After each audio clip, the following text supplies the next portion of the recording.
तुम्ही सर्वांनी ओळखलं ना? हो, मी सावित्री, ज्योतिबांची सावली आणि तुम्हा सर्वांची माय. सातारा जिल्ह्यातील खंडाळा तालुक्यातील नेवसे पाटलांची मी कन्या. वयाच्या 9व्या वर्षी माझा ज्योतिबांशी विवाह झाला. लग्नानंतर माझ्या हळूहळू लक्षात आलं की ज्या माणसाशी माझं लग्न झालं आहे तो काही सामान्य माणूस नाही आहे. ज्या काळात स्त्रियांना उंबरठा ओलांडण्यावरही बंदी होती, त्या काळात ज्योतिबांनी माझ्या हाती लेखणी दिली, मला शिकवलं आणि शिकवायला लावलं. आणि मला त्यांनी निक्षून सांगितलं, सावित्री, तू स्वतःसाठी फक्त शिकायचं नाहीयेस, तर या प्रत्येक मुलीसाठी तुला शिकलं पाहिजे. मी माझ्या मनाशी पक्क ठरवलं की मी शिकणार. आज मी तुम्हाला सुशिक्षित दिसते, पण हा प्रवास काही सोपा नव्हता.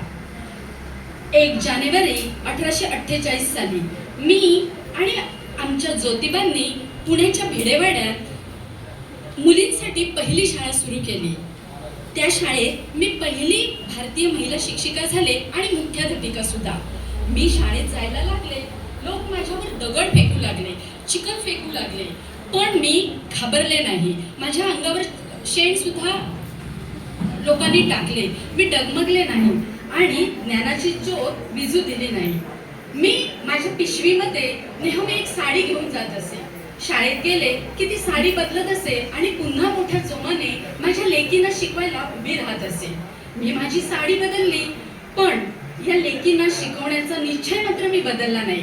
कारण मला माहित होतं, एक मुलगा शिकला तर एक व्यक्ती शिकते, परंतु एक लेक जर शिकली तर तिचं अख्खं कुटुंब शिकतं. आज मला तुम्हाला पाहून फार आनंद होतोय.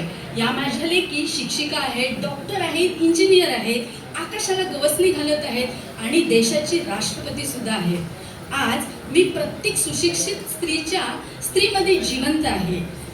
स्त्रियांनी शिकणं हाच माझ्या संघर्षाचा खरा विजय आहे. खरंच आज मला फार आनंद होतोय तुम्हा सर्वांना बघून. परंतु माझ्या या दिव्य कार्यामुळेच तुम्ही आज शिक्षित आहात, सुरक्षित आहात, तुम्हाला प्रत्येक क्षेत्र मोकळं आहे. पण मला एक प्रश्न पडला आहे. आज तुमच्याकडे शिक्षण आहे, स्वातंत्र्य आहे, पण आज या माझ्या लेकी सुरक्षित आहेत का? विचार करा. आता शेवटी जाता जाता एवढंच सांगेन की अज्ञानाचा अंधार दूर करण्यासाठी ज्ञानाचा दिवा तेवत ठेवा. जय ज्योतिबा, जय हिंद.